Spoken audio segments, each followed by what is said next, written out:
Agora vamos falar dos tumores malignos, tá bom? Enquanto isso, é dito que o tumor maligno ele é quando ele possui a capacidade de invadir e destruir estruturas adjacentes que sofrem metástase, tá? Então a gente já pode começar pensando o seguinte: benigno, fica quieto no lugar. Maligno, quer sair, invadir os outros ali e, né, corromper estruturas vizinhas. A nomenclatura dos tumores malignos vai seguir a mesma regra, né, quase a mesma regra dos tumores benignos.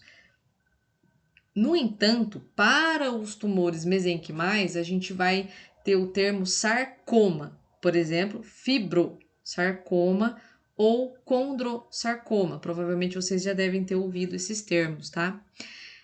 Já os neoplasmas malignos, eles derivam de células epiteliais, né? Os derivados, né, desculpa, de células epiteliais, eles são chamados de carcinomas, como a gente viu nos primeiros vídeos, tá? Admite-se, né, algumas vezes uma nomenclatura baseada na fórmula da célula neoplasma. No entanto, alguns cânceres são compostos por células indiferenciadas, né, de origem tecidual desconhecida. Então, isso não pode ser uma regra, né? E aí podem ser designados como tumores malignos indiferenciados, tá? As neoplasias malignas podem apresentar multiplicação fora de controle e anormal, fora de controle normal do organismo, crescimento rápido, menor taxa de diferenciação, né? Células com reduzida adesão entre si, então elas se espalham muito rápido, perda total ou parcial da função, maior consumo de glicose, essa parte pega um pouquinho, tá, gente? Esse negócio de quando eu escuto falar assim, que o tumor maligno tem um consumo maior de glicose, o que a gente entende? Que ele gosta de doce, né? Maior resistência à hipóxia, proliferação a metabolismo rápido, entre outros fatores. Então, ele é bem ali o oposto do tumor maligno, tá? E tem essa questão da glicose aí que pode facilitar para vocês estarem fazendo um paralelo, tá? E o que de fato é, né, a metástase? As metástases, elas são multiplicações tumorais descontínuas com o tumor primário, ok? Então eu preciso ter uma origem, eu preciso ter um tumor primário para que daí esse tumor primário possa fazer a metástase. Quando a célula de um tumor, né, espalha-se pelo resto do organismo, a gente vai ter a metástase. Um tumor primário se espalha pelo resto do seu organismo. O problema disso é que as células tumorais, quando elas são espalhadas, elas podem aderir em outros tecidos e neles desenvolverem um câncer secundário. Aí vem o termo primário, secundário.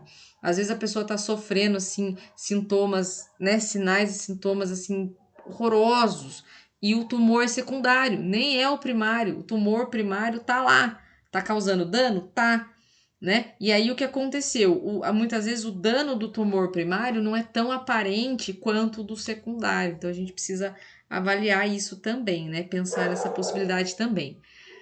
Como uma das consequências do câncer é a falência do órgão atingido, tá? Uma vez que ele consome a maior parte dos nutrientes que deveriam ser destinados àquele órgão.